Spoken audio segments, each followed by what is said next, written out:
authorization, and I'm bringing here just an episode of many that makes me feel sad about Spielberg, because if you would have known about Albania, he would have been much more successful in telling the story of Jews, although he's very successful, of course. But listen to this. An expedition of Reich Special Forces, this disgraceful battalion of hunting Jews that was settled in Belgrade, was assigned to arrest all Jewish men living in Pristina, the actual capital of Kosovo. The city hospital director was an Albanian from Albania, Dr. Spirolito, who in my knowledge is also righteous among nations, and his name is in Yad Vashem. He asked the patients to leave the hospitals, although with serious wounds, to go back home and free their beds. And he sheltered all Jewish men of the city. And in order to avoid any entry in the hospital, he surrounded the whole territory of the hospital with a table, a plate,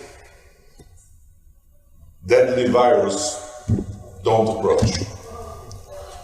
But the interesting part of the story is that none of the patients were also in very bad conditions, some of them, and none of their family members didn't go to the Nazis to say someone crazy has thrown out my father or my grandfather or my brother, to empty the beds for these people you are searching for.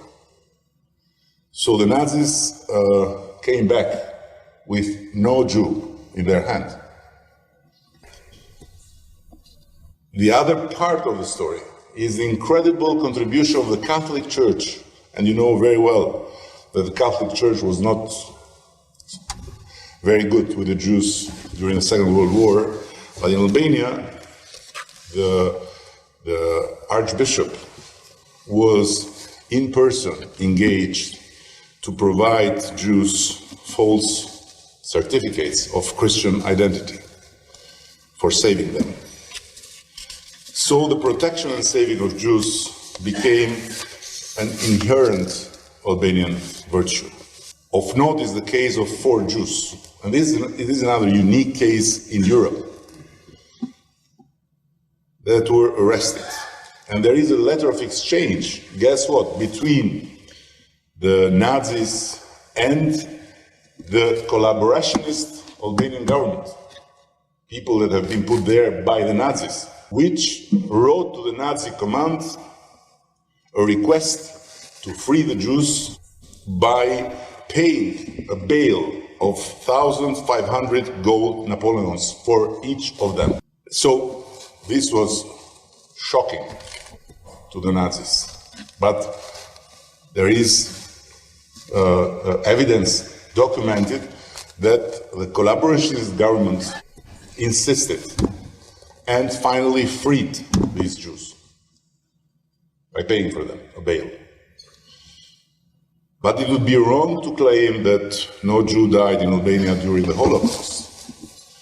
There were 17 of them, but they didn't die from being deported or being spied, but they died as anti-fascist participants in the liberation war and have been declared martyrs. Albania is the only country in the Balkans where the religious composition does not have a determining or a distinguishing role in regard to identity, where 4 religious communities already live together in what Pope Francis baptized when he visited, not as a religious harmony, but as a religious fraternity. And a 5th community, the Jewish one, was not an issue at all. So I strongly believe that this is not simply a beautiful page of our history, but this is a very important treasure of our national heritage. And we need to not only tell it, but we need to make sure that the young generations understand it with their mind and with their soul as part of the core of being Albanian and of being proud to be Albanian. For us, it's absolutely important to be aligned in the fight against anti-Semitism, because anti-Semitism, as we understand it, is not just about the Jews. It's about the humans. Fighting anti-Semitism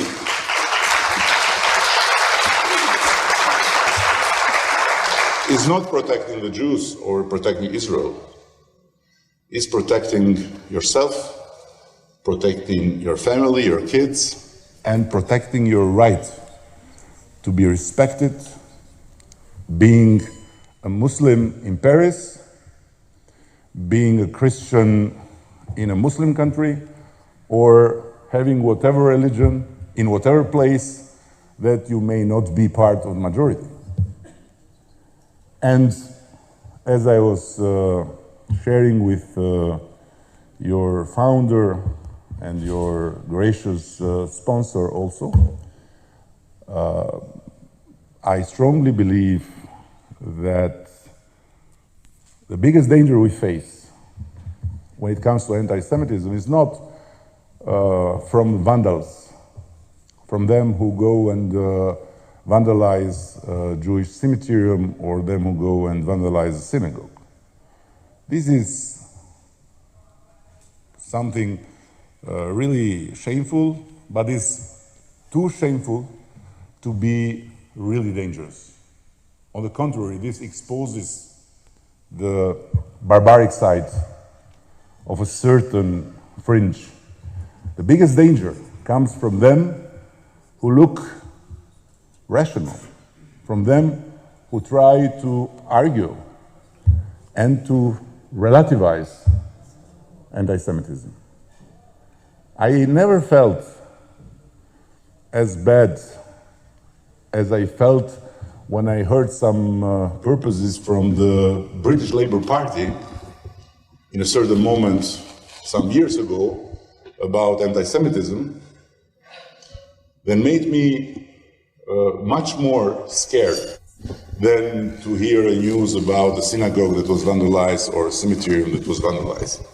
Again, because relativism can bring us back in really bad places. Vandalism is there, is exposed, is clear, and is easy to define the dividing line. So I am no one to tell you more about anti-Semitism, you know everything.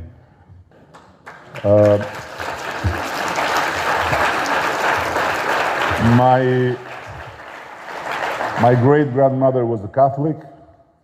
She never went to university, but believe me, she had a wisdom uncomparable with all the scientists I know in Albania. And she used to tell me when my parents were unhappy with me, I was a kid, not an easy one, by the way. You can't become Prime Minister of Albania if you were an easy kid. And I got upset with them, and she used to tell me, don't worry, keep calm. Parents are like this, and you are a boy, and boys become men, and men are by nature not perfect and perfectable creatures. So you'll make mistakes all your life because you're a man. But there is one thing you should never forget. A man can afford to make mistakes, but cannot afford to be boring. So I hope I was not boring. And And I'm very happy to tell you, if you want a beautiful place to have next conference, come to Albania next year. I promise you that you will not regret. You may not learn more than you know, but you'll not be bored. Thank you very much.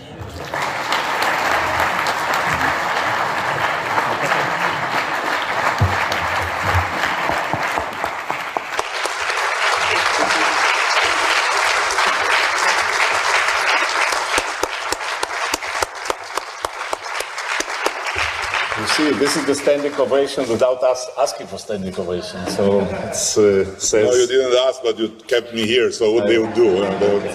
There's a joke here in Israel about the difference between the English gentleman and the Jewish gentleman. So the English gentleman is coming and leaving without saying goodbye, and the Jewish one is saying goodbye but never leaving. So the same we do with the not boring speakers. So I think on behalf of Adam, we have elections here in a week time. And you have here like 150 people in the room. I guess most of them are going, except the ambassadors are going to vote.